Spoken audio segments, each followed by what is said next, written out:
What's up, people? I'm back after YouTube doing this stupid shit, but that's okay. We're gonna try to combat enslaved morality. Yeah, had to redo the beat. It deserved better than what I gave it, so.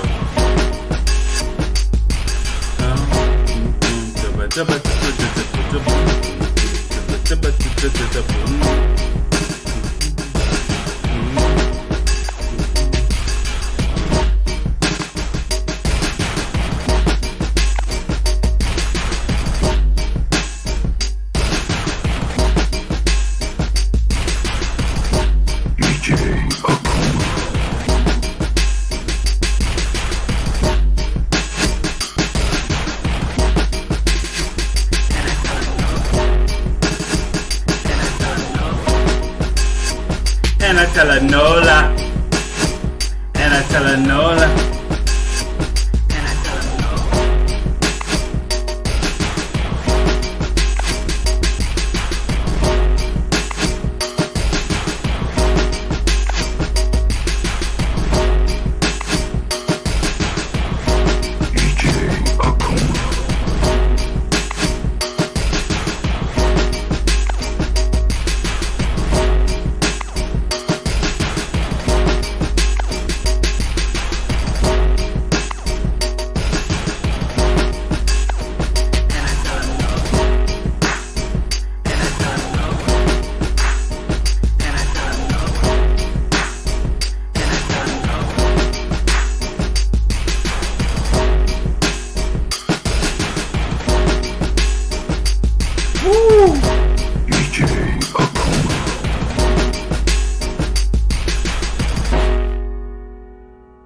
Yeah, that's how we're gonna come in on this shit. That's how we're gonna come in on this shit. So YouTube has been an asshole to me. You know what I'm saying? They're trying to copyright strike me. I really don't give a fuck at all. I really don't. They're gonna do what they're gonna do, and I'm gonna do what I'm gonna do, and they can suck a dick in the meantime. Anyways. So what I wanted to do was I want to go ahead and go over some master morality things, because what I realize is that a large amount of the bullshit that people tell us to do is just that bullshit, right? It's just to keep you on the treadmill, right? And so what you have to do is change your fundamental values to sort of, I'll give it a chance.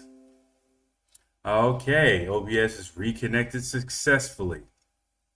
Excellent, OBS. It's not like you're a backdoor to anything. But anyways, so what I was saying is, like, we have to redo our morality. You have to redo it, right? You have to redo your fundamental values in order to be able to get off of the plantation. And one of the biggest things that I've realized is a problem is the whole idea of blaming. Right? Everything has a function, right? You should think of every single thing as a function, right? You shouldn't think of it as good or bad. You know what I'm saying? You should think of it as a function, and you should realize how you are supposed to use the function, right? Anger has a function, right? Jealousy has a function. Every single emotion that you have in your brain that's in response to a stimulus has a function. It has a function, right? The only question is whether or not you've identified the function, whether or not you're properly using the function, and whether or not you are, conscious of the function and when it's supposed to be used and when it's not supposed to be used. That's all. But the whole idea, this Judeo-Christian idea of absolute right and absolute wrong is the problem, right?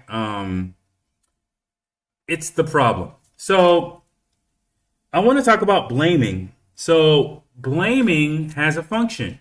There's a purpose to blaming other people for what has been done to you. And I know black people, specifically descendants of American slaves and the history that we have in this country, we're taught to have this bootstrap mentality, this whole mentality that we need to pull ourselves up by the bootstraps. And as a result of pulling ourselves up by the bootstraps, we need to never blame anybody else, whether or not they deserve it or not. In many cases, they actually do deserve it, but we are sitting around trying to figure out ways to blame ourselves to have power, or what we think is to have power in the situation. But then that's delusion, right? So if you claim responsibility that's not yours, you're not gaining power. What you're doing is you're putting yourself in a situation where you can't get out of it. So for instance, if somebody gives you two doors to walk in, and you choose to walk in one door, and as soon as you walk in that door, somebody hits you across the back of the head, knocks you out, and puts you in handcuffs, right? No amount of I take full responsibility of what happened to me is going to get you out of them goddamn handcuffs, right? There's just by assuming all of the blame in that situation, it doesn't mean that you actually have power in that situation to change it, right? So at the end of the day, in that extreme situation, you would take small blame for your current situation, if any. I mean, it's not like somebody told you in this scenario, it's not like somebody told you that if you went in this door, or if you went in one of these doors, they're going to justifiably knock you out and put you in handcuffs, right? If that's the case, that's different. But if you didn't know in the scenario that I presented to you that was going to happen to you, and you had no idea, you just thought you were choosing between doors, you actually have zero responsibility of that. You actually have zero responsibility for what's happening to you. Zero. Just because you have a causal relationship, you made a choice and that choice had a consequence, doesn't mean you have blame or responsibility for the consequence that occurs. Right? Just because you have causality doesn't mean you have blame. Right? Causality and blame are completely different things. Just because you are, how do I put it? Just because you're in a system of white supremacy and that system has predetermined statistical outcomes for you in your life doesn't mean that you're specifically responsible as you navigate your life, right? There's a question of agency that comes into play as well, right? And that plays into the... Yeah, OBS is doing its thing, isn't it? On a stable connection with very good Wi-Fi, for some reason it's connecting and disconnecting. For some reason it's connecting and disconnecting. But that's okay. I'm going to go ahead and make it through what I'm going to say. So just because if somebody didn't give you enough information for you to have agency in the situation, then you can't take responsibility for what occurs, right? You can't take responsibility. If I didn't give you enough information to give you a determination, because there's a third option in that scenario, right? The third option in that scenario is that you don't choose a door. Or a fourth option is you try to escape before you even choose a door, because 50% odds of somebody knocking you across the back of the head and putting you in handcuffs is not a good scenario for you to even choose in the first place, right? So if you don't have agency, you cannot take blame. And taking on blame does not give you power in that situation. You only have responsibility for the amount of agency you're provided in a situation. Right? You're only responsible for the portion of your actions that you had sufficient agency in order to make a determination. Right? And that goes for, I saw an example. This came from me watching a YouTube video about a psychologist. And when I heard the logic, I was like, wow, I've never heard somebody say that shit before. And the example that he was using is that a girl was basically in a situation where she was 24 years old. She had dropped out of school. She was very lethargic so far as putting in work, so far as her life is concerned. She didn't have a job. This is typical, white privilege, in my opinion. You know what I'm saying? This isn't a typical descendant of American slaves person that we're talking about here. And yes, I do need to always put things in racial context. So we're talking about somebody who's living with their parents. doesn't need to have a job at the age of 24. That's not typically a descendant of American slaves who is going through that type of situation. But she had dropped out of school. She felt that she couldn't socialize. And the psychologist was like, well, actually, that has nothing to do with you. You really can't take blame of that situation. The blame appropriately resides with your parents. And I was like, wow, that's actually correct. All right. He was like, there's no way. He was like, I'm successful in my situation, but I'm only successful because my parents, to a certain degree, wouldn't allow me to be unsuccessful. He was like, when they had me, you know what I'm saying, they didn't allow me. Dropping out of school was not even an option because they would never have allowed that. Like a child cannot drop out of school unless a parent is in agreement with it. And I was like, yeah, that's 100% true. That is 100% true. And he was also talking about social skills. Like if the parent never taught the child how to make friends or socialize, that's not on the child. Like if you become an adult having never been trained or taught how to do that, and now all of a sudden you have a problem with forming relationships, that's not on you. That's on your parents, right? And so it's like, I was like, wow, that's in our society, in our slave morality society, that's hyper pushed on descendants of American slaves so that we can be financial and physical slaves to, the prison industrial complex and be the lower level employees in a large amount of these companies, the backbones. That type of logic never really applies. We're taught to always take the blame on ourselves. We're taught to always look to ourselves for fault and never look to other people. When in reality, a large amount of the shit that we went through, either agency wasn't in our hands or we didn't have enough information or enough of a foundation to have enough agency to make a decision, right? So when you look at, for instance, a basketball player who comes into millions and millions and millions of dollars, and then he blows it all on bullshit, does he really have responsibility for that? Did it start with him?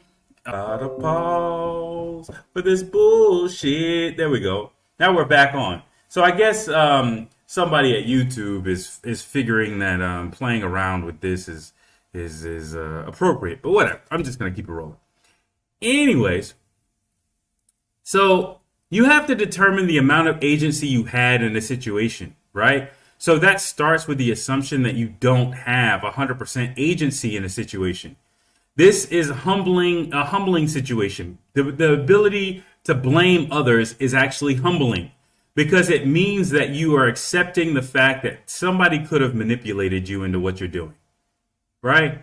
You could have been manipulated for all those years in that relationship with that person, right? It wasn't solely your fault. You were trying to be a good person. You were trying to do this and you were trying to do that. And that person was manipulating you in order for you to stay with them. That could have been a situation that was occurring, right? You could have been in a situation where you're big and strong, but in the case of Tyree, 5 police officers overpowered you. And it doesn't matter how strong you are in that situation when you have multiple assailants, right? And in that process, the agency of you was taken away, all right? That's a very extreme situation, and I hope I'm using it appropriately with no disrespect to the situation that's going on. I need to do a separate video for that. But you have to always assess what level of agency you have, and that is a humbling situation. That is a humbling situation. You have to determine whether or not your manager literally has you in the palm of their hands, or whether or not truly your work product is determining whether or not you stayed at that job, right? Or was it really the racist manager who decided to do what they did, right? Or was it you? Was it your actions, right? You have to weigh those things. You have to look at those things. You have to think about those things. You have to consider those things, right? You have to consider the level of agency you have in the situation. And what you have to do, the way you do that is, if you assume that the other person had 100% agency in the situation, could they truly manipulate you in the ways that you're thinking you were manipulated? Which you have to start with that assumption. Have you been coerced or manipulated into a situation, right? Or have you been dumped into a situation with not enough information, and that information was withheld from you, and you had predictable outcomes based off of the lack of information that you had in that situation, right? So I want to go through, I think the best way for me to go through this is to go through memes, right? These little memes that we have, because these like slave morality enforcing sort of things that we see every day are things that we need to sort of come back to, right?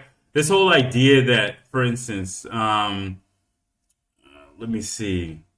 So this is basically, I think that's probably a positive thing. Let me see. It's actually a positive thing. Maybe not.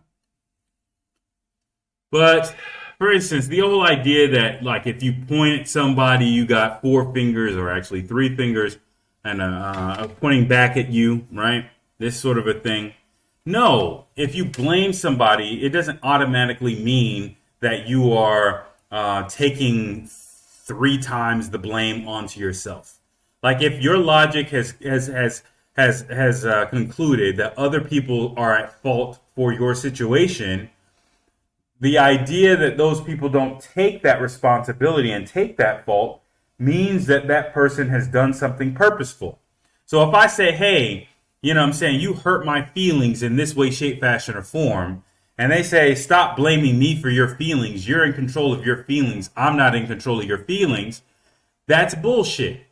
That person is in control of your feelings. Your feelings are exactly that. They're feelings of what's going on in the outside world.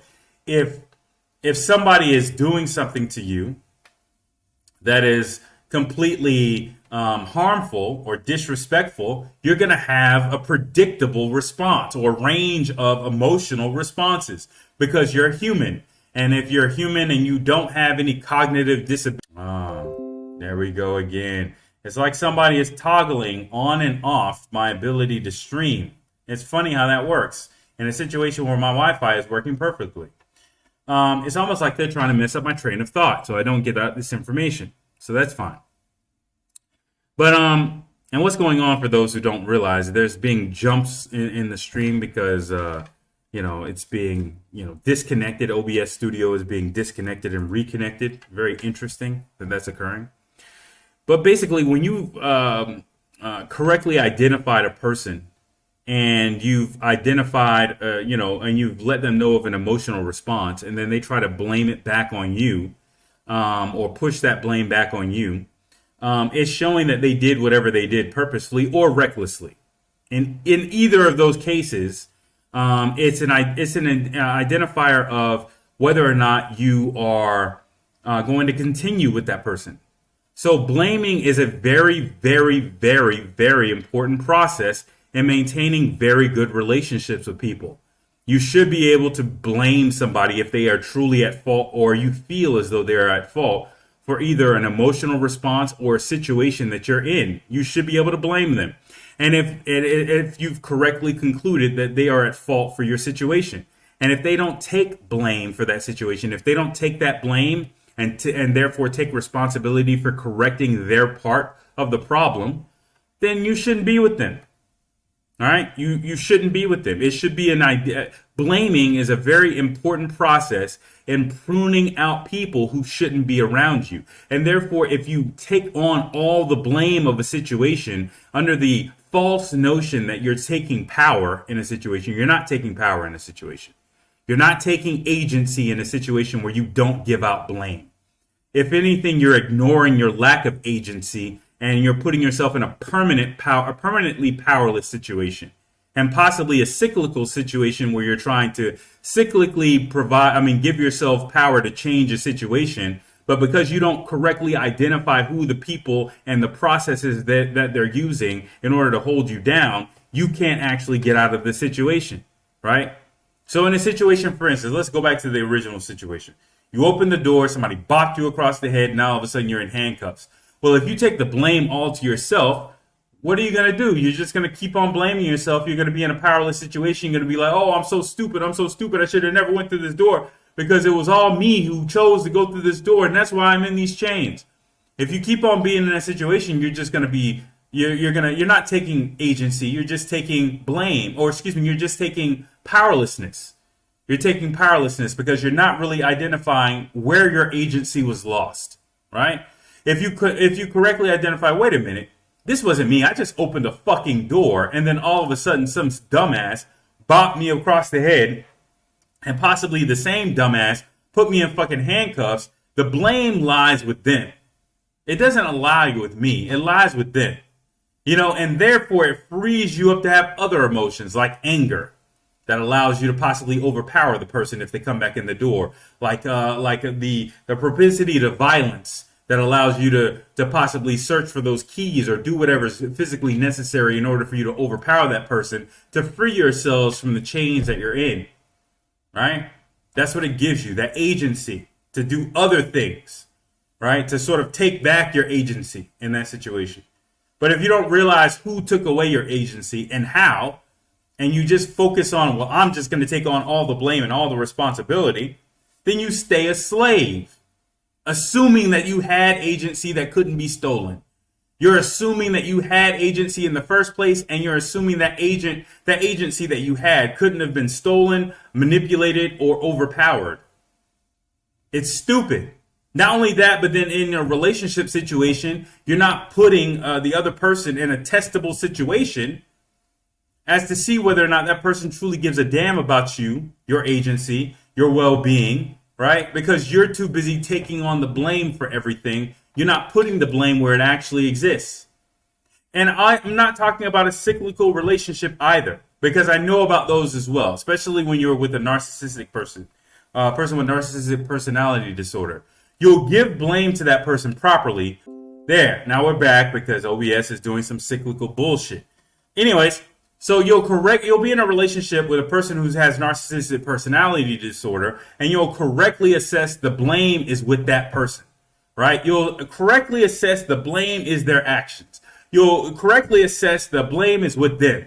But because you realize that they're not working to do anything about what you said is a problem or is the problem in the situation, you assume or you try to take the blame back onto yourself, right? Because you assume falsely that if you just do that process, somehow you'll have sufficient agency in order to correct the situation that's going on. You need to realize I'm saying you, the universal. You need to, or more specifically, me in the past, but you need to realize that you are in a situation of interacting with other people with agency. And those other people with agency can have a specific plan to subvert, manipulate, or overpower your agency in order to get what they want in a situation, right? Identifying when and where that's occurring, or when and where that it was attempted, is very important in order to maintain and prune your relationships from people who are there for just simply to take from you, right? You have to be able to do that. You have to be able to blame other people and watch their responses. So what's going on in that situation is the false slave morality is creeping back in, leading to a cyclical process. The blame is properly placed with the person. That person is responding with, I don't give a fuck about you. I only give a fuck about this one manipulation I was able to do, whether it be an emotional manipulation or a physical manipulation or a financial or material manipulation in order for me to gain something out of the situation. I don't give a fuck about you, and I'm showing you that with not following up to restore your agency, whether that restoration is some sort of action or some sort of information or return of any sort of material goods. I'm not going to worry about that process of blaming and retribution. I'm not going to worry about that because I'm going to wait around until you take the blame for the situation yourself, when you realize that no one's going to change anything here, that I'm not going to change this process, right? This process is predatory, and I want to keep it predatory, and I don't want to accept any of your blame because I want to possibly eat off of you spiritually in the future, right? So it's an important process to blame other people, to identify that blame, to identify where that blame lies and why it lies with that other person. By taking these stupid ass examples that you see here, right? These stupid ass examples that you see here, you short circuit that process. You short circuit that process. You assume that you have all the agency. You assume that only you can change and manipulate and destroy or benefit, right? But in this case, we're talking about the negatives. You're assuming that you have all power so far as the negatives in your life, and that is not fucking true. That is not fucking true. You could be jailed. You could be jailed falsely, having done nothing. This is what the Tyree situation signifies for me, and I think it's the same significance to all descendants of American slave men specifically, because I see myself there, I see my brother there, I see, you know what I'm saying, my uncle in some of these situations, lying on the ground with the knee on the neck. I see certain things within my family, like their faces are replaced with people in my family, including myself, right? I look back on situations that I've had with police officers, and I could see myself into those situations, right? And so we often think to ourselves that we can't be in those situations, or we often, how do I put this? I lost my train of thought a little bit. Let me go back. So blaming people is extremely important in order to prune those types of relationships, to prune the relationships where somebody is actually not taking responsibility for maintaining the health in the relationship, right? And OBS is back doing its thing. So we have to just prune ourselves or allow ourselves to think about this process.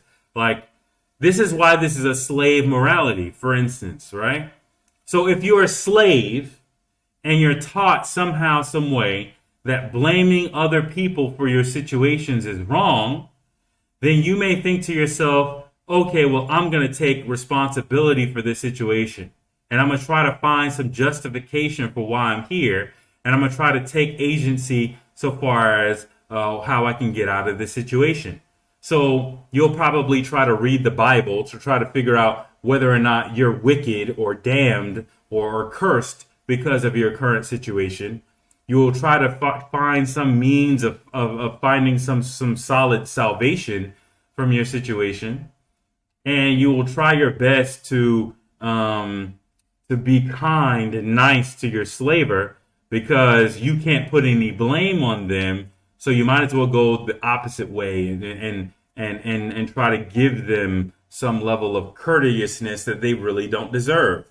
But when we look at the situation, the person isn't cursed. The person isn't a bad person. The person isn't stupid. The person isn't a savage. The person isn't any of these things. This person doesn't have a learning disability based on the size of their skull. They don't have any of those things. They are a slave because a white piece of shit, a slave owner, wanted to enslave them by putting them into a race and then legalizing their enslavement.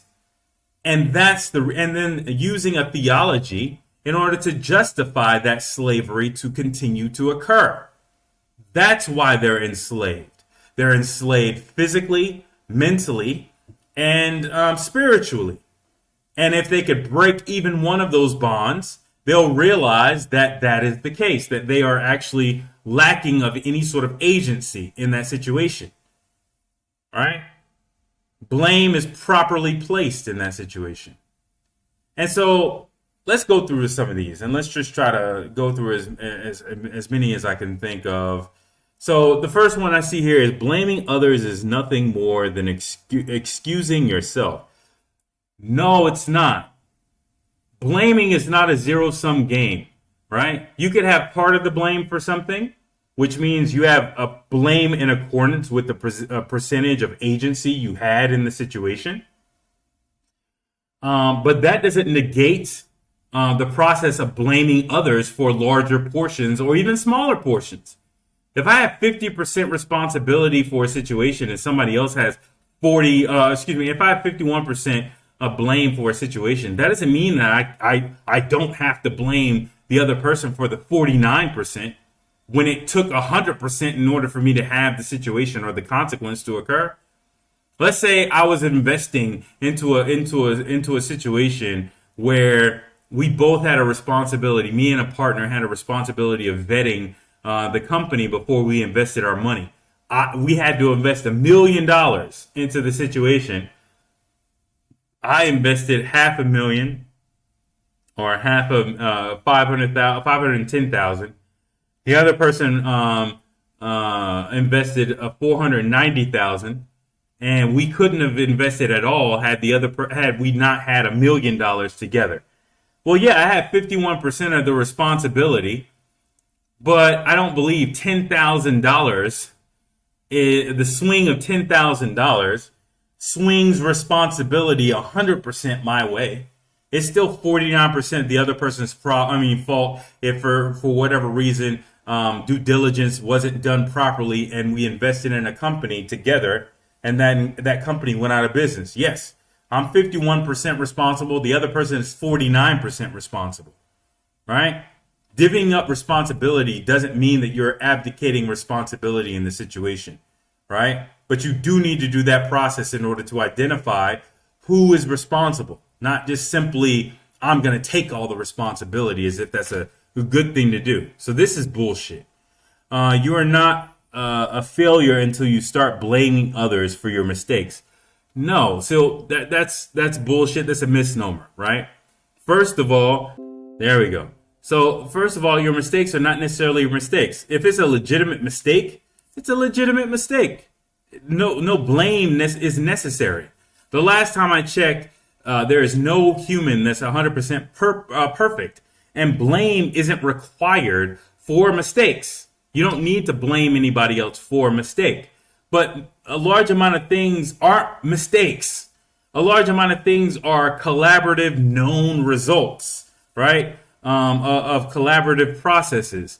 And if those things are a result of a collaborative or systemic process that has known outcomes, then it's not a mistake, right? Let's use the other mistake of dropping out of high school, right? Somebody could easily just label that as a mistake. And then if that dropout person decides to say, or if that person who dropped out of high school decides to say, hey, it was my parents. My parents really wasn't pushing me in my job or in going to school. Or my parents weren't doing what they were supposed to do in order to keep me in class. They weren't checking my homework. Or my teachers weren't doing what they were supposed to do in identifying any sort of, depression that I was feeling or any sort of problems with socialization. They weren't doing those types of things. And those all contributed to me dropping out of high school. That's actually proper. That's properly blaming people who had agency and responsibility and duty to do those things who failed or chose not to do them. Those are very important things to do. And a large amount of what's going on is a large amount of systemic or individual processes that have very stratifiable levels of agency. People are just labeling it as a group mistake. It's not that there is a system in place with many small parts that led to a large outcome like graduation from high school. It's the person's individual last minute mistake for a situation.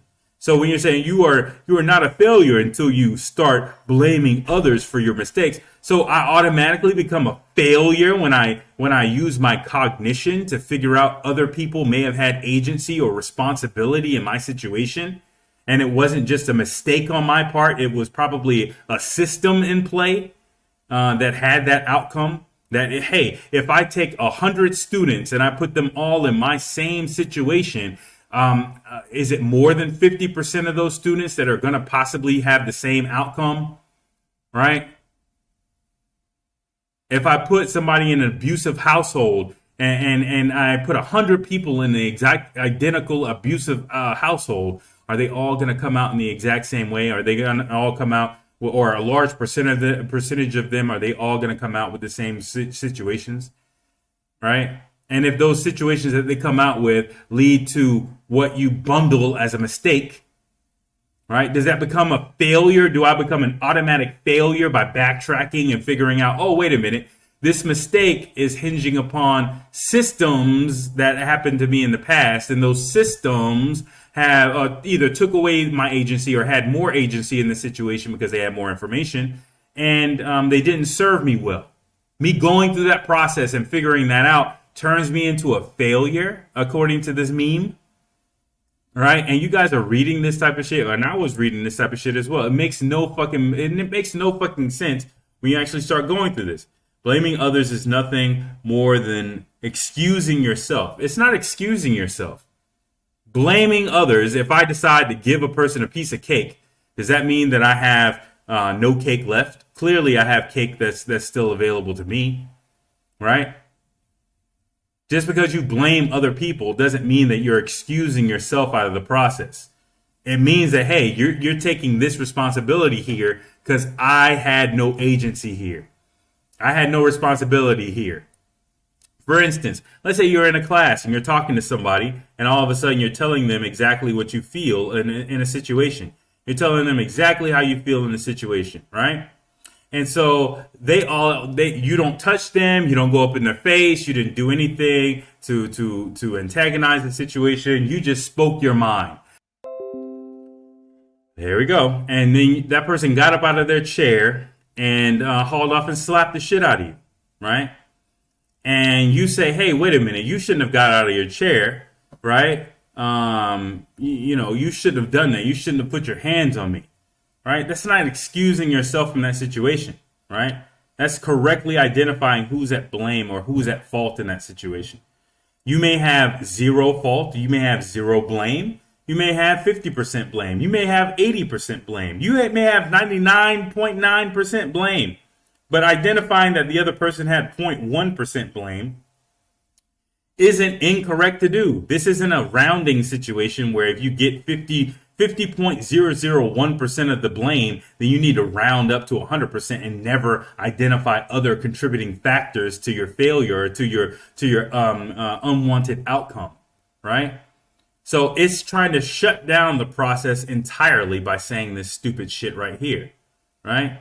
Oh, you're just trying to excuse yourself from the... No, a person who's blaming another person can be blaming them for a percentage not equaling to 100% of responsibility for the outcome in a situation.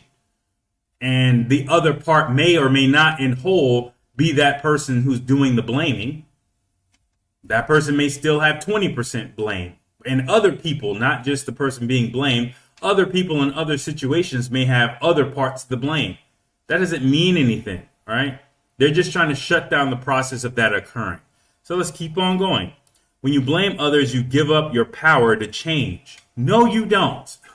When you blame others, you're trying to see whether or not they're going to take the blame that they ideally have in the situation or should have in the situation, or if they may go through a process of arguing that percentage. Like, hey, you're saying that I actually did this, this, and this. Well, I actually only did this, this, and this. Yes, I take responsibility for doing this, this, and this, but I didn't do that and that over there, right? What this blaming process is describing is a healthy marriage, for instance, for example, right? So what it's saying is basically if you were in a marriage and you had two people and therefore there's only two people to blame, ideally, let's assume family doesn't factor in, let's assume children don't factor in. So when you're basically making these allegations of, hey, you're responsible for this, this, and this, and the other person says, well, yeah, I'm responsible for this and this, but I'm not responsible for this.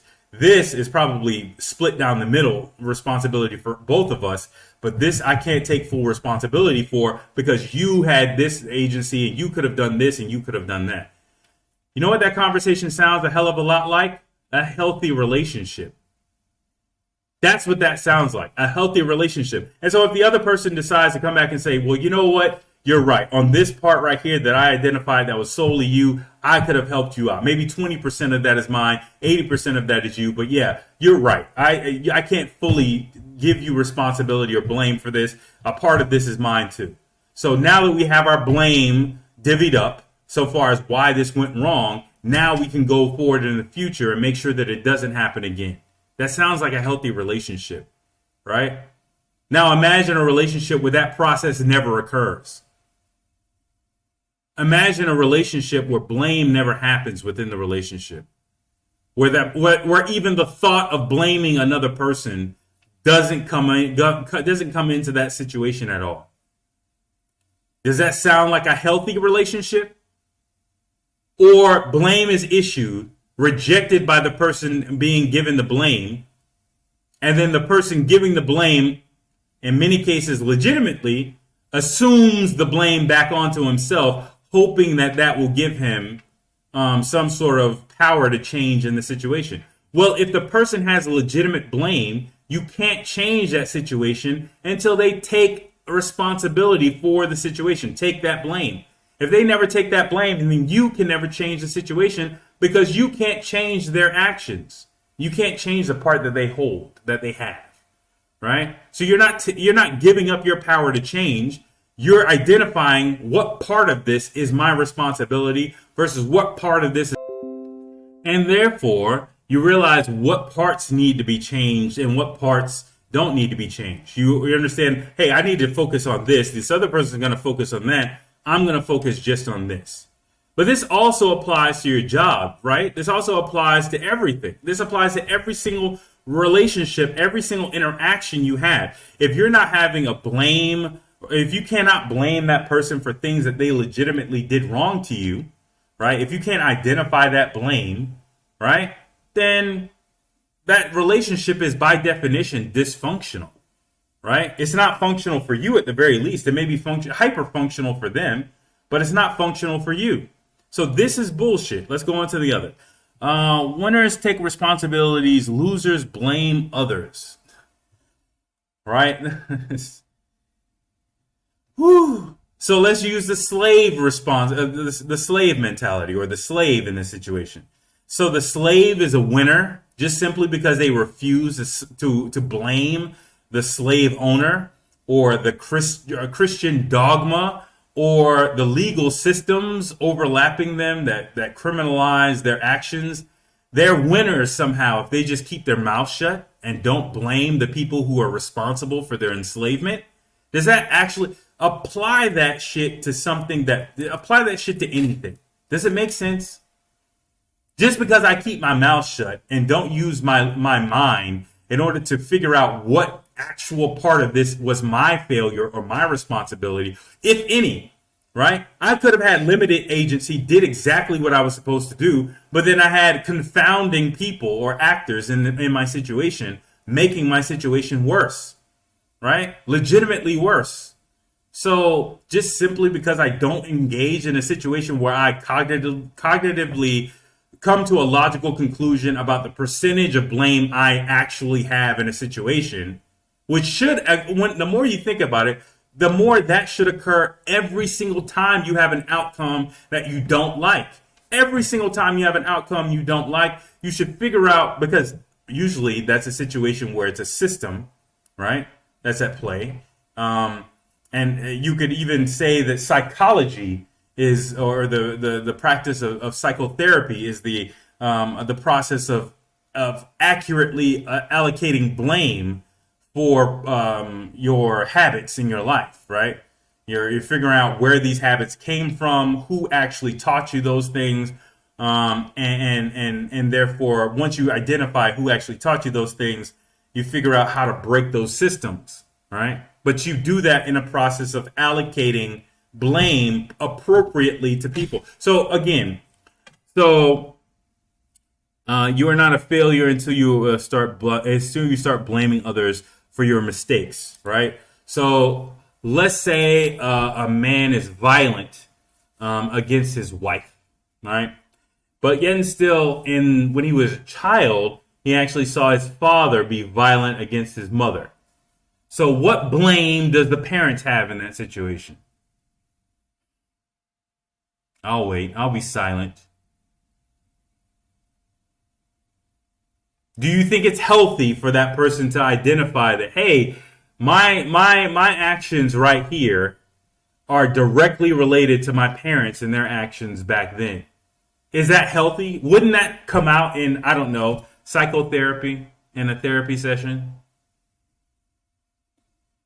Is that person a failure by correctly identifying that they are higher risks of lacking sufficient anger management because of the demonstration of a lack of anger management when they were children in their formative years?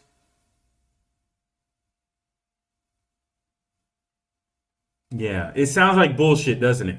So all this shit just makes you give false hyper agency in a situation as opposed to realizing that you are a person in a system interacting with other people. You have a portion of agency in a situation, but you never have 100% agency in a situation, especially if it's a systemic activity that you're engaging in or an interactive action or activity that you're engaging in, like a collaborative, or if it's institutional, you can never have 100% agency. And because you are a person who was raised by a family, right? Because you are a person who has internal systems taught to you, internal, for instance, emotional systems of regulating anger, for instance, right? That was ingrained in you by your parents. That was ingrained in you by the level of stress that they allowed you to deal with as a child, and what processes that they demonstrated and coping mechanisms that they demonstrated, right? So even that agency, when you're alone, is still dependent upon systems from your past. So a large amount of this shit that's out here, right, comes down to the false notion that you have 100% agency. You don't. You don't. Unless you were raised as a feral child with no human interaction in order to acclimatize yourself to other people, and you completely came up with systems completely on your own, which means that you would never have developed a language, you never would have been socialized into all these systems. A large amount of what we deal with, or what we do as a civilization, is we download systemic processes, systemic mental processes to the next generation. Right? We download those systemic mental processes to the next generation. That's what we primarily do within a civilization. Right? We don't need instinct like animals do, because we through verbal communication, we can download that information much more rapidly and in a much more consistent systemic manner. And that systemic manner is what and thumbs is what really sets aside humans from all other animals, right? Because you can go into whether or not dolphins have more of a complex language system and this and the third, but they can't make tools, or they can use tools, but they can't make them. So, understanding that means that you have to understand that nothing is solely you, right? Nothing good is solely you. Nothing bad is solely you. Right? Your agency is a construct, is an amalgam of pieces and bits of information and processes given to you. And you use those systems and processes. You change those systems and processes. You stand behind and reinforce those systems and processes at your own will. Right? At your own will. That's where soul comes in. That's where soul is sitting above mind. Right? So you change those things based off of your soul wanting to do them, not because you come to a logical conclusion based off of the information provided. Right? But a large amount of these little memes, right, just want you to shut down the process as if the process is inherently bad. Well, the process makes you a slave. It blinds you to anything else that could possibly be contributing or benefiting from your situation. And it's a bad fucking process. It literally makes you a slave. So let's keep on going for a little bit longer. Blaming others is nothing more than excusing yourself. We already went over that. It's not excusing yourself. Blaming is apportioning the appropriate responsibility to other actors within the outcomes of your situation. That's what it is. That doesn't mean that you don't have any blame in the situation. It may be a situation where you don't have any blame. There could be a situation where you don't have any blame at all. If somebody breaks into your house and shoots you dead, that person, you don't have any blame for that. You didn't do anything wrong, right? Whether you locked your door or not, it doesn't matter. You didn't do anything wrong. For instance, Tyree Nichols, the person who was just killed by those 5 police officers and the others, there was a white guy with a taser who hasn't been jailed, and the other cops. He didn't have any agency in that situation. He was trying to run away from those people. He didn't do anything wrong. There we go. So if Tyree were to say they were responsible, does that mean he's excusing himself from the situation? And if he is excusing himself from the situation, which is a possibility, is that a problem? If it's a problem, how is it a problem? It's bullshit. Stop blaming other people. Why? Right? Why? If they appropriately need to be blamed because they are appropriately responsible for either applying agency incorrectly or taking over my agency, why would I stop blaming other people? I need to blame other people because I need to know what portion is my responsibility and what portion is the other person's responsibility. Blaming others for everything and everything has become a chronic disease with us. So just the process of using your mind and logically understanding who is responsible for the situation, engaging in a conversation where you apportion that blame for your outcome that you didn't want to a person who is possibly engaged in a collaborative process with you or responsible for a systemic or institutional outcome or a systemic or institutional process that had a bad outcome. That mental process is a disease. Using your mind and using critical thinking is a disease. The fuck? His fault, her fault, their fault, not me. That doesn't assume. This is an assumption. The assumption is that the process of blaming other people is 100% process. You're 100% blaming the other person, right? You're going to the extreme in order to deadlock the process. Nobody, how do I say it? Without using your mind, nobody should knee-jerk blame another person for their situation. But if they, through a logical process, comes to a blame of 100%, then that's what it is.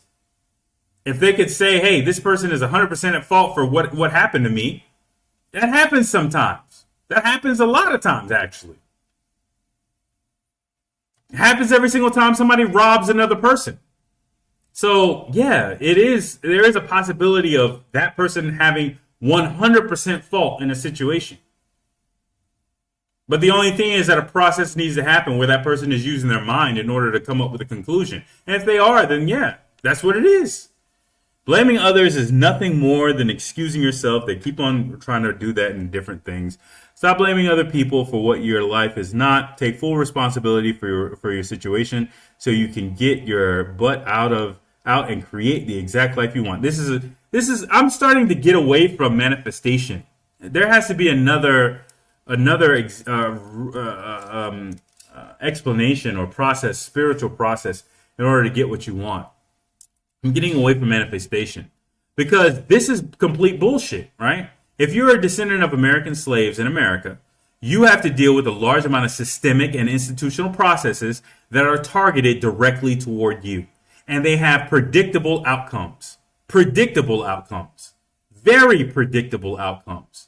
And if you don't realize those predictable outcomes, you could try to fight against that system all you want to. And at the end of the day, you're still going to be nicely fitted onto that bell curve, regardless of whether you want it to be or not. Right? As a black male, for instance, as a descendant of American slaves, black male, the home I should be residing in right now is in prison. 100%.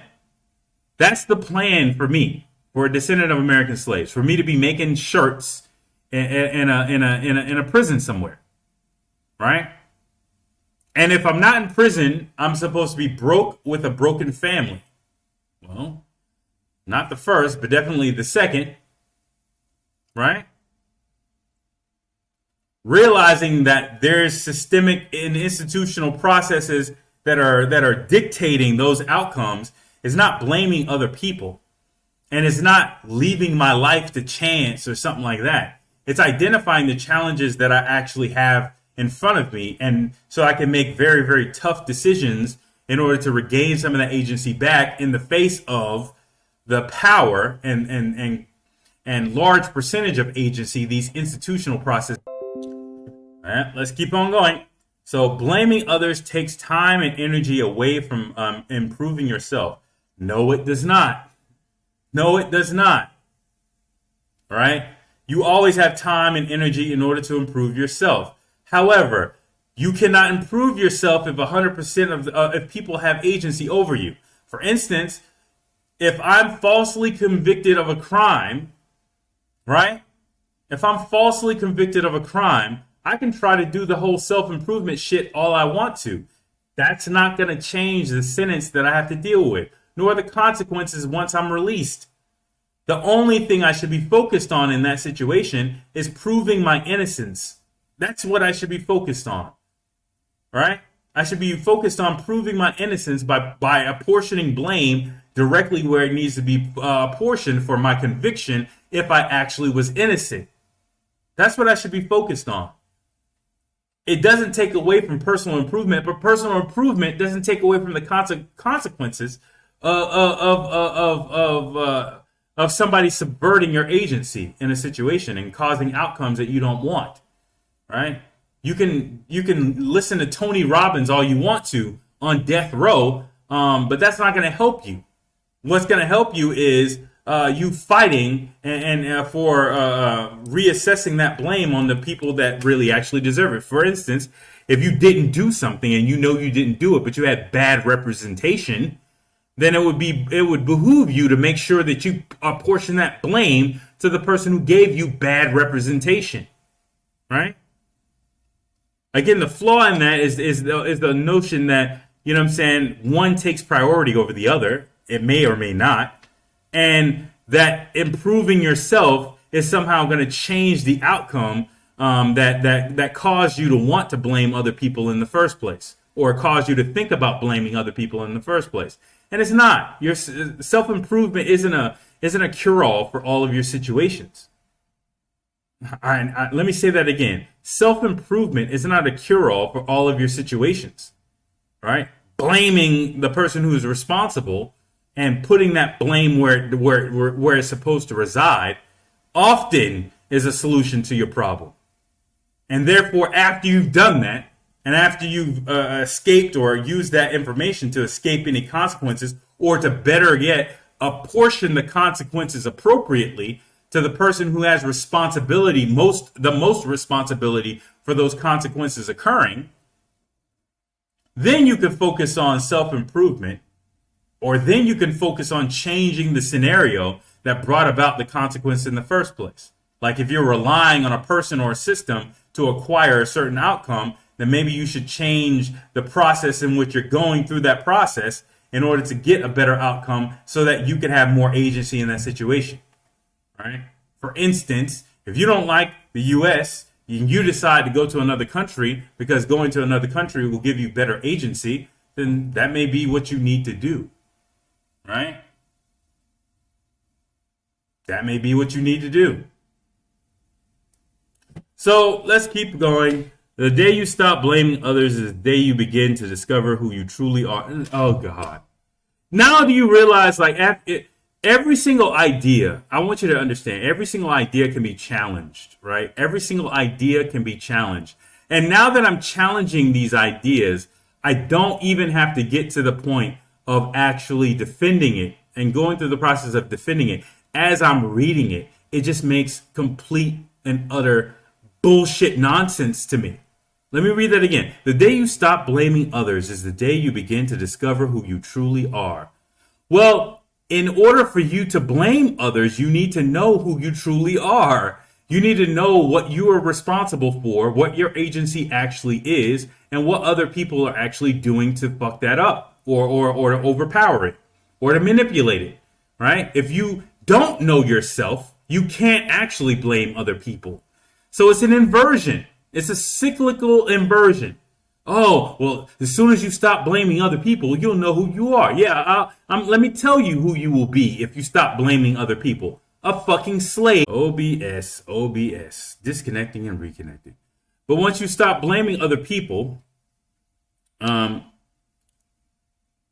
once you stop blaming see, it fucks up my what's called. Let me just take a quick little piss break. Hold on one second, guys. Hold on one second. Let me take a little piss break. We'll go back to the song. I'll be right back.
Okay, we're back. So, anyways, let's see what OBS is doing right now. And I had to turn on my AC, so it is what it is. But I'm gonna get through this shit. I'm gonna get through this shit. Okay, so where were we? The day you stop blaming others is the day that you begin to discover who you truly are. Again, you have to know who you truly are in order to blame other people in the first place, right? And by knowing who you are, you know what other people are doing, right? To fuck up your agency. And knowing who you are internally also it lets you know who's responsible for giving you the agency that you gave. So your agency is a construct constructed by people who gave it to you, who socialized you into this society, right? And there were people who socialized them and people who socialized them and people who socialized them, people and systems that socialized them as well, right? So that's how you get that slave morality or that slave mentality. Everybody has a person in their family, or at least I do. And it's sad, but they have like this notion, and you could tell like, damn, like Jim Crow. Like I know somebody in my family personally. Who was exposed to Jim Crow, South Georgia shit, right? They remember running full speed in a town in Georgia. I forgot the name of the town. I need to look at a map. But they were running full speed out of the town because it was a sundown town. And literally, they would have gotten their ass beat up to and including potentially murdered when they were a child or a teenager in that town. Let me look that up because I want to put their ass on the map. I want to say that shit for the record. A little backordered. Was it Waycross? No, it wasn't Waycross. Folkestone. Fucking Folkestone, Georgia. Right? Where this person was living there and they had to literally run for their fucking life. Right? But then I could tell their mentality to a certain degree. Like I could tell their mentality is better. But I could see the base of their mentality. I could see the servitude of their mentality as they interact with white people. I could see that, right? And I know it. There we go. We're back. So I could see where their mentality actually comes from, right? Like, for instance, they're hypercritical of black people. Hypercritical of black people. They'll tell you all sorts of bad things about doing business with black people. They'll tell you all sorts of bad things. If it came out of the mouth of a white person, you'd be thinking that they're racist. But what's going on is that is that indoctrination that occurred. See, this is called blaming. That indoctrination that actually occurred when that person was young. All that shit had a toll on them, right? When you're talking about living in South Georgia, coming up in South Georgia in the 1950s, you're definitely talking about a very, very impoverished area for black people, right? Especially after civil rights, you're talking about a definitely impoverished area for black people, right? So when you're talking about now this person has a business, but before, when they were trying to interact with white people or interact with people in their society, all of the white people were the people who were owners of the business. All of the white people were the people with the money. All the black people were the people who didn't have money. So as that person grew up in that type of society, clearly when they're much older now, but when they're running their own business right now, they're thinking to themselves like, okay, well, I'm not going to do business with black people because blah, blah, blah, blah, blah. Right? I'm not going to do business with black people because my ingrained indoctrination, right? Piecing apart people like that, which allows me that blame game that all these little memes tell me I shouldn't do, allows me to understand that man as a man, right? Whereas normally I would be disrespectful of that person saying that type of things about black people. I now know where it comes from. I now know where that comes from inside of this person. Right? Now, yes, I can have a conversation with them. We've had conversations, to try to parse that out. Try to have him understand where that's coming from. But I also understand that this person is older. Blaming again. I understand that this person is older, and it's going to be very difficult for them to want to change their ideas, because changing their ideas at that advanced age is admitting to a large amount of possibly newly unwanted outcomes from that situation. Like, hey, if I tell you that really you shouldn't have been doing that to black customers, then maybe you'll feel like, oh shit, I missed out on a large amount of opportunity to actually serve black people, and I missed out on an opportunity if I were to tell you those things, right? And so just by the simple fact that I'm older and closer to dying than I am closer to having double the amount of time on the earth, I'm not going to necessarily change my viewpoint, because it's easier for me to just keep it, right? And so that helps me understand that person as a person. It helps me understand who I'm interacting with, right? Not just external blaming, but internal blaming. Who has the blame for this? Who has the blame for this type of mentality, right? This guy didn't come out the womb with this type of information. It was taught to him. Who taught it to him? Under what circumstances was it taught to him? Like, blaming is important because it apportions the responsibility appropriately for what you're seeing, both positive and negative, right?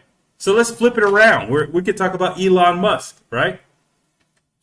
When you're potentially coming from a multimillionaire family in apartheid South Africa, with a society that automatically pushes for, and mind you, Elon Musk is an African American. For those who want to use that nomenclature, African American is not the proper nomenclature. African American does not have any correlation to the black racial caste in America, which are the descendants of American slaves. But if you go through his narrative, it's just a narrative of luck. It's just a narrative of luck. This guy with ties with his father, with money associated with his father, was able to use money to get money, use influence to get. And we're back. OBS Studios just keeps on doing this thing. But that's not a narrative. Let's see how long this is going to take. Okay. That's not a narrative of, like, you know what I'm saying, of his greatness. It's not a narrative of that, right? it's not indicative of him being great in any way, shape, fashion, or form. Just because he's rich now, right?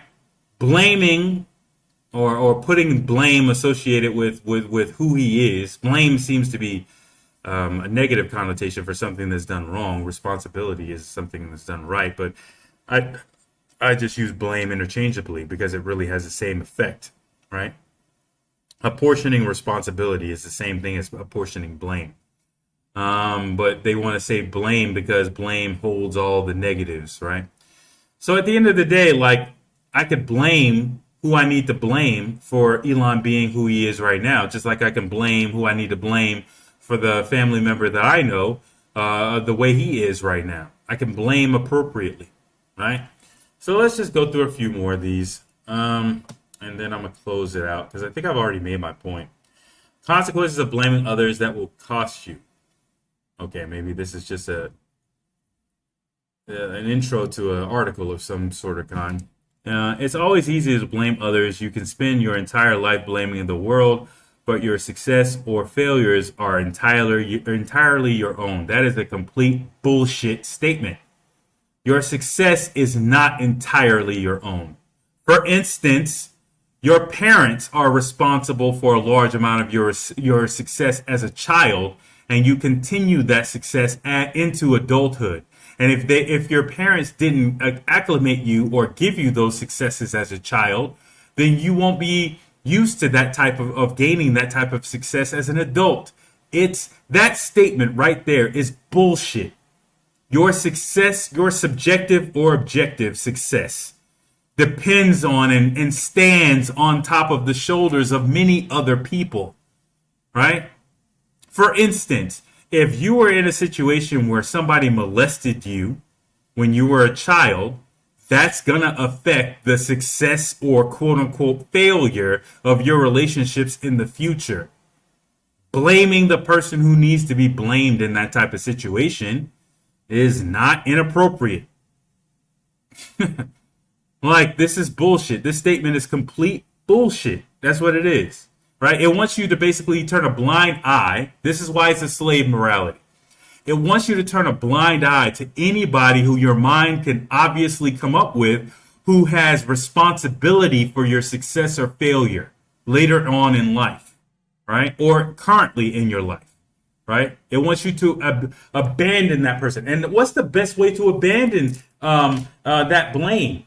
You can't leave that person and then not blame them and say that it was all your response. No, the best way for you to not give any blame to a person and prove that you gave no blame to that person is to give them no consequence. So you're potentially letting off somebody who did you wrong, completely did you fucking wrong. And the way you're showing that you're taking all the blame is that you're giving no consequences for their actions. You may think that, hey, this person is slightly responsible for this shit, but the only way you can adhere to this meme you read on LinkedIn probably, and fuck LinkedIn, by the way, this meme that you read on LinkedIn, the only way that you can conform with it is by not giving out consequences. That's bullshit. That's called bullshit. Still a few more. Stop the consequences for namers or blamers. The top 10 consequences. Oh, Lord. Whatever. Bullshit. Looking for approval or blaming others or feeling like a victim. Whenever I feel myself doing that, I try to stop and see myself as someone who's a creator in more ways than just what the world typically means. This is some babble. This is some manifestation babble mixed with something else. This is some babble, right? This is some babble. That's all this shit is right here, is just some babble, right? Because you can be made a victim by the agency and actions of other people entirely. They can have 100% blame in making you a victim. And just because you decide to, use your thoughts and prayers that somebody gave to you while you were going through your shit and hop out of the hospital bed with no legs doesn't mean that you're going to be walking anytime soon. Just because you refuse to be a victim, right? Fuck out of here. Blaming others is nothing more than excusing it. There we go. Same old bullshit. Doesn't mean that you're excusing yourself, but it could mean that. And there's nothing wrong with that. Stop blaming others. You are as happy or miserable as you choose to be. That is completely bullshit as well, right? You could be a very well-adjusted person with somebody who is toxic, right? And that relationship is going to have a predictable outcome. It doesn't matter what you're putting in. It doesn't matter what you're focusing on yourself. If the other person is toxic, they're fucking toxic. And it doesn't matter what you put into the fire. If it's fire, it's going to burn, right? You know, you can throw all the seeds you want into the fire, and all you're going to have is burnt shit, possibly popcorn if it's corn seed. But that's all you're going to have. You're not going to have anything out of that situation. You need to plant it in good earth in order for you to have fruit from that situation, right? Blaming the other person from not being fruitful or good soil to till future spiritual fruits from is appropriate. You need to assess blame to figure out whether or not that person can change their actions appropriately, right? With their agency that they should have over the situation that you're blaming them for. This is bullshit. Let's see. You're responsible for your own happiness. If you expect others to make you happy, you will always end up disappointed. Okay. So this is sort of a cute little way of sort of applied blame. You know what I'm saying? Using blame in an applied method, right? So this is a compound. They've identified a subject to the blame or a scenario to the blame, which is happiness, right? And they're saying if you expect others to make you happy, you will always end up disappointed. Well, humans have a need for connection with other people. And some of the most important means of or moments for a person to be happy comes when those connections are made and when those connections bear fruit. So, you know, being married, meeting the person that you ended up marrying, having a child with that person, all of those types of things are typically the happiest moments in your life. And so if the happiest moments of your life typically occur with interaction to other people, then other people are contributors to that happiness. And therefore, if that happiness doesn't happen or is not sustained, they could also be the reason for your lack of happiness or the consistency in your lack of happiness, right? Personal story. Yeah, I went through a certain divorce, and that divorce led to a certain level of depression afterwards. But I realized that a large amount of the blame for the badness of the relationship was the other person. A large amount of it. Like when I'm getting into other relationships, I'm like, whoa, wow, you think that of me? I'm the best person that you've, talked to in a while? Really, me? You know what I'm saying? I have to get a little bit vulgar here. Oh, I got a big dick? Really? I do? Me? You talking to me? I don't think my shit is that big. Oh, it's big to you? Oh, it's big to you too? Oh, it's big to you too? Oh, it's big to you too? That's gaslighting, by the way. The effects of years of gaslighting. But when I get into these relationships and I'm realizing my reflection in other people, OBS, you're back. But when I'm looking at my reflection through other people, and I'm seeing better reflection, and I'm seeing, not only am I seeing better reflections, I'm seeing a reflection of a man that I've never seen before, right? Versus me being with this person from 20 to the age of 32. I'm seeing this horribly distorted image of myself, right?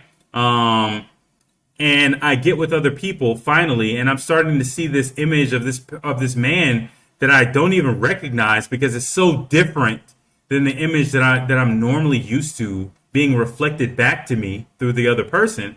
I'm like, dang, I look good. You think I look good? Even with the stomach, I look good. Really? I think you're lying. Oh, you think I'm handsome too?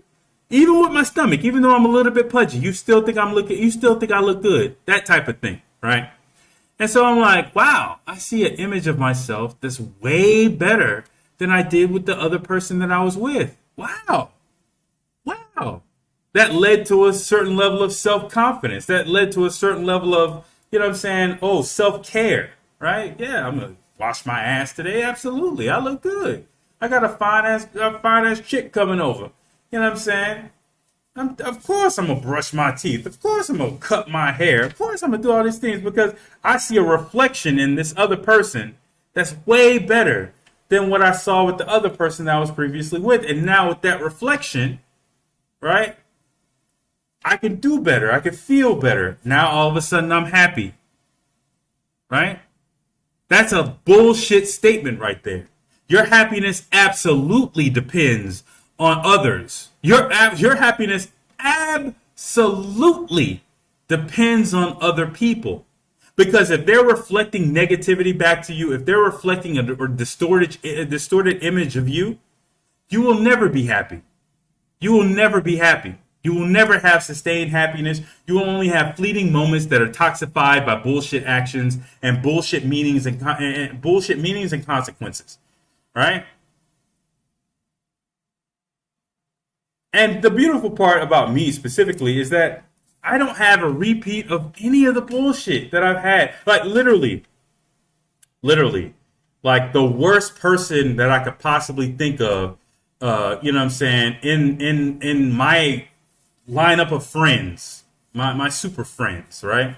The worst person I could possibly think about is better than my ex-wife.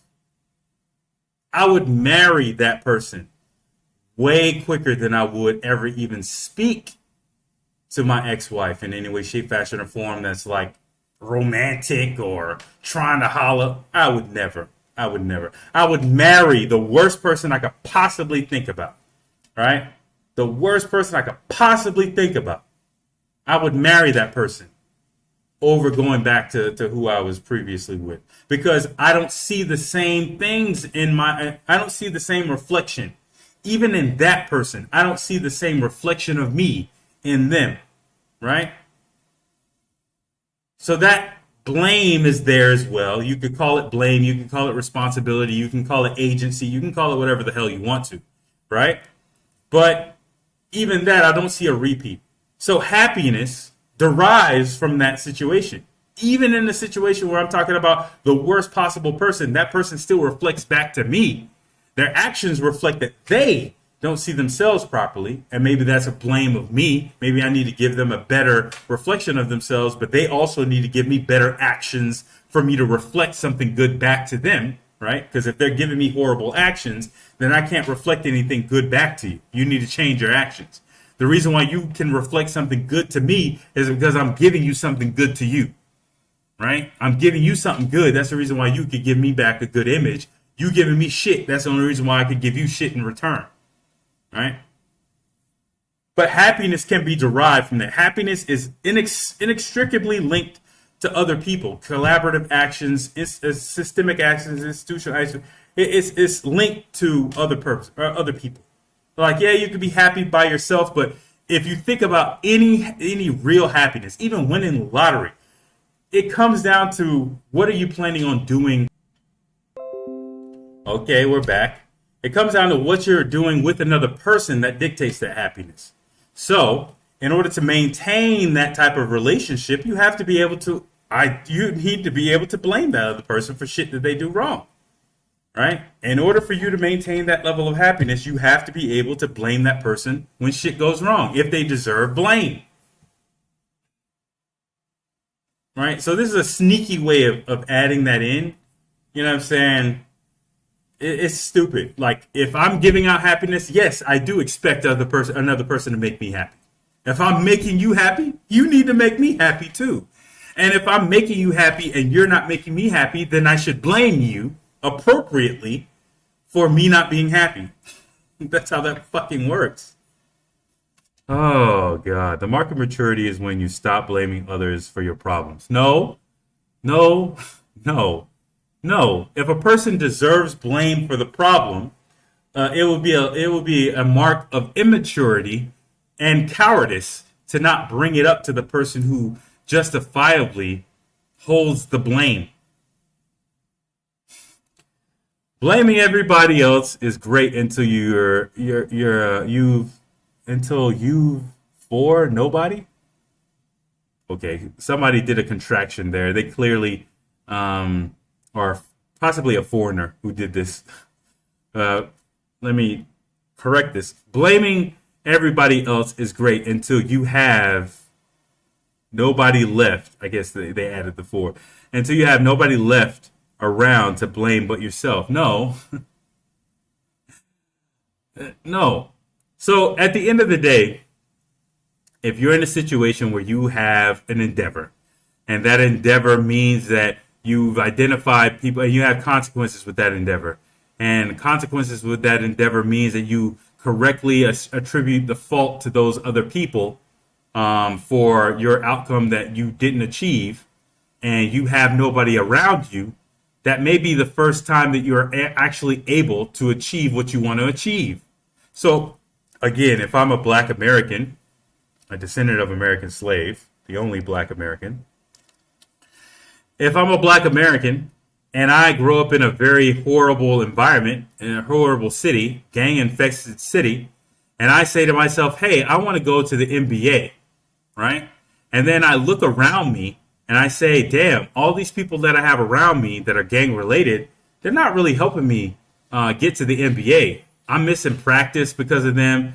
I'm getting stopped by police because of them, right? They're dragging me down into an outcome that I don't want.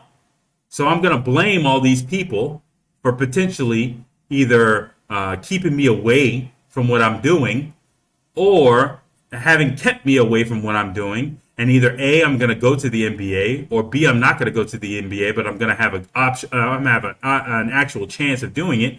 Or C, I'm not going to go to the NBA, but I may have a life that's better off without these people in it. Again, all this shit sounds positive until you actually apply it. And what they really want you to do is just shut down your mind and shut down critical thinking and just go along with the process.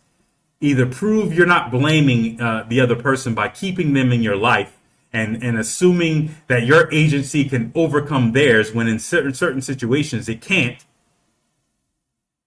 And assume all the fault and all the responsibility for failures, even though there's a huge fucking system or a huge fucking institution in play for multiple centuries, in certain cases, in place to keep you where you are and make sure you're forced into outcomes that you don't want. And somehow prove this meme right or try to prove it right. It's bullshit. Let's keep on going. Let's keep on going because I want this to be thoroughly put to bed. The day you stop blaming others is the day you begin to discover who you are. Okay. All right. I think this is just repeating itself. The day you stop blaming others, you will discover that you're a slave. There you go. That's the actual me. Don't blame others for your situation. Look to your past to find what led to.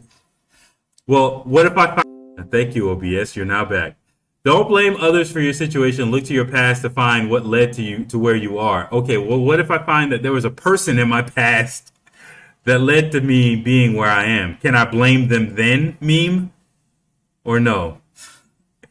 It's always easy to blame others. You can spend your entire life blaming the world, but your successes or failures are entirely your own. That's bullshit. That is complete bullshit, right? You don't blame the world. You blame processes and systems and possibly persons who are responsible individually for your bad outcomes. And if that's true, then that's true. And if it's not true, it's testable, right? If it's not that person, for instance, let's go back to my ex-wife. We had a horrible relationship, but right now, all of my relationships are beautiful. All of my relationships are really, really, really, really, really beautiful. And for the relationships that are not, I'm getting those relationships the fuck up out of my life. Yeah, we'll leave it at that because that person knows who the fuck I'm talking to or talking about. For those toxic fucking relationships, I'm getting those the fuck up out of my life. But my romantic relationships specifically, like, I have very, very, very, very, very good relationships with the people around me right now. Like, and they are some of the baddest bitches that ever walked the face of the earth. I would like to say that. I would like to say that. Like, honestly, it's like a fashion show. It's like a runway fashion show when my friends come through. You know what I'm saying? Like, each one looking badder than the last. You know what I'm saying? Like, but I have genuinely good relationships with all of those individuals, and I genuinely trust those individuals. I genuinely trust those individuals, right? And I trust them on a level, and none of them are my wife. I trust them on a level that was higher than I ever trusted my ex-wife. Ever. You know what I'm saying? Because I know what they're doing. I know who they are. I know what they're doing, and they upfront about it. They're not lying about it. You know what I'm saying? They're not lying. I don't lie about me. They don't lie about them. Period. You know what I'm saying? So when I know when a person is telling me, "Hey, I'm not with anybody right now. I'm only focused on you and us. I'm focused on us, you and I." I know that person is telling the truth, right? Because they have no reason to lie to me. They have no reason to lie to me, right? It doesn't mean that's not going to change how many people are in my life, and they know that. But you know, I can trust the shit coming out of their mouth because I know that they have no reason to lie to me. I don't put out a reason like that, and as a result, I have a very, very, very deep relationship with these people, right? That are in my life. So it's funny how correctly blaming who is responsible for the situation, taking appropriate action, or in that case, inaction, perfect inaction, in my opinion, inaction, and allowing that person to do whatever trifling bullshit that they wanted to do on their own, so that they can get the fuck up out of my life, has led to me having great relationships right now. Has led to me having some of the best interactions with people right now. Like, I know this is gonna sound like I'm making some shit up. I'm making some shit up, whatever. Yo, yeah, you know about this and that and the third. But when Drake is talking about some, the video where he's like, about to marry like 40 different bitches at the same time. I know how that feels. I know how it feels to be truly in love with multiple women. You can. And it's dangerous and it's scary, but you definitely can. You definitely can be truly in love with multiple women. You truly can. You truly can. And I am in love with multiple women at this point in time. And for the women I'm not in love with, I have an abundance of love and respect for them. Right? Different word. Unfortunately, I wish we used the Greek terms for love, but whatever. And as a result of that, is correctly blaming who needed to be blamed. Blaming is not a zero-sum game.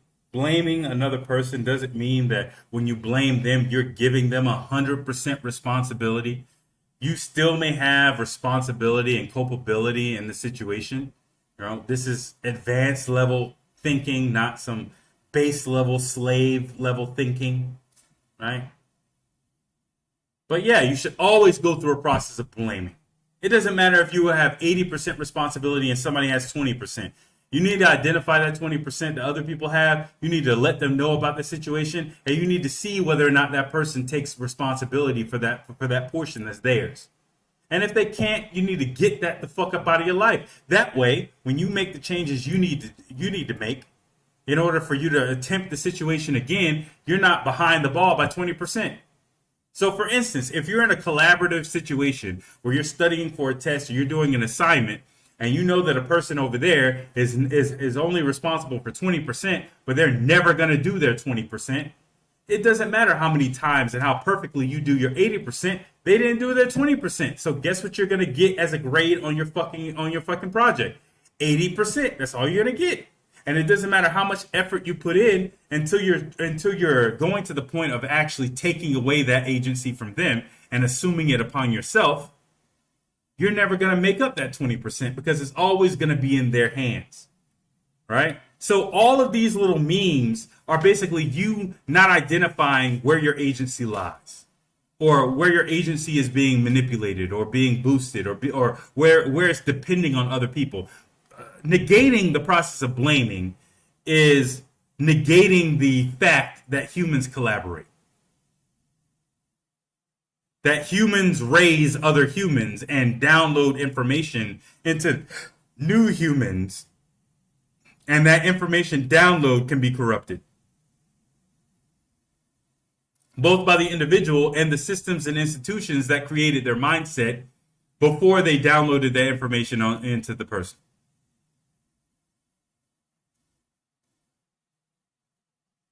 Yes, you should definitely blame other people. Yes, you should definitely always engage in a process of blaming. Every single time you get an outcome that you don't like, figure out who to blame. Who's to blame for this? If it's you, great. If it's you and somebody else, great. Blame that other person too. Give them that blame that they deserve. If it's just you, great. Then you could figure out whether or not it's something that you really want. Because if you're 100% to blame and you say that you really want it, then clearly there's a gap there of what you truly want or what you truly say you want.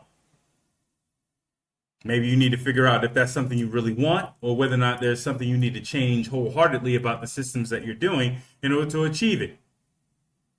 But if there's other people at fault, yeah, you need to always go through that autopsy of your failures and figure out who's to blame for this. And if it's other people, it's other people.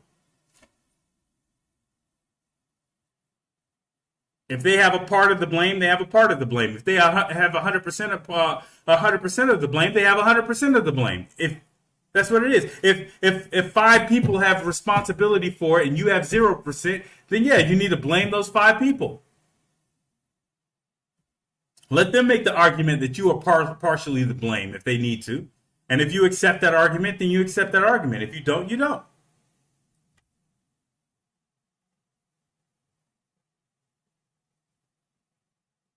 But get away from the slave morality of, I'm never going to blame anybody. It's always me. It's always my responsibility. If it doesn't work out, I'm 100% responsible for my outcomes and blah, blah, blah. That's bullshit. That's how you stay in a relationship for way longer than what you should. That's how you give money to people you shouldn't be giving money to. That's why you make sacrifices for people who don't turn around and make sacrifices for you. Because you're assuming that you, in the not blaming of them, that somehow you and you alone can take all that burden across your back. You cannot. It was your mama's fault or your daddy's fault for your school. And they have a part of the responsibility of the knock-on effects that happen for stacked situations as well. So if they didn't help you in high school, then yeah, they're responsible also for the shitty college you got into and the shitty study habits that you had when you went there. Yeah. And those shitty study habits has a huge responsibility to the job that you got when you got out, if you got out, or if you dropped out. They're responsible for that too. You're responsible. You have a certain responsibility. But a large amount of the responsibility that you have is not identifying where the responsibility lied in the situation. Right?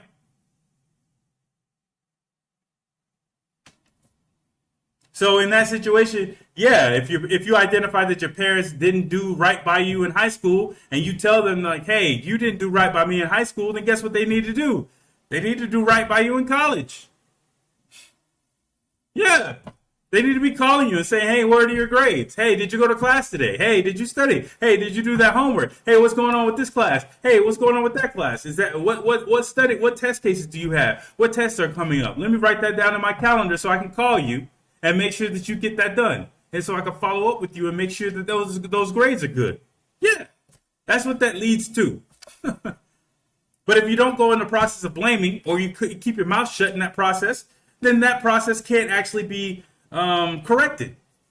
You can't assign the blame properly. But hey, let's say in that situation you assign blame to a parent. That parent assumed that blame. Keep all these stupid ass memes in play. That parent assumed that blame, and then that parent said, "You know what? I may have fucked up in that college, and that's the reason why you're at this community college. But I'm gonna do what I need to do to help you out as much as I possibly can in your first 2 years to make sure that you can transfer to a different college after your first 2 years. I'm gonna make sure that I do everything I possibly can to help you out and do what I didn't do for you in high school. I'm gonna do that for you while you're in this community college, so that you can transfer to the college of your choice. I'm gonna do that for you for that." And when you're at the new college, I'm going to make sure that I keep on doing that at least till you get your bachelor's degree. Is that a good thing, meme land? Like, all of these memes assume that the person is not going to take responsibility or not take that fault or not take that blame and use that blame to correct it. And the reason why they're not is because they've been taught themselves that they shouldn't blame other people either. So they've been taught that since they don't blame other people, they should act defensive when other people blame them. But does that fix anything? Which scenario is better? And going all the way back to the psychologist talking about the 24-year-old, which one is better? That conversational process leading to the parent actually stepping in, correcting their actions, even at a late date, correcting their actions to help be positive, to be a positive influence even in their older child's life. Wouldn't that help that child, that child as they grow up and as they acclimate? Wouldn't that help them get a better job? Wouldn't that help them go to school? Wouldn't that help them in college? Wouldn't that help them with socialization, because they would feel like they have better relationships with their parents, and so they could be more secure that even in relationships that they have where the outcomes are not that great, that situation could possibly turn around like they did with their parents if they're vocal about the causes and who's causing problems within their relationship. Yeah, but you don't get to that because all these memes just say, "Don't worry, it's all your fault. It's not their fault. Don't blame them. It's all you." And then hum in the side corner with your fingers together and hope that you're going to manifest something into your life out of the thin blue fucking sky.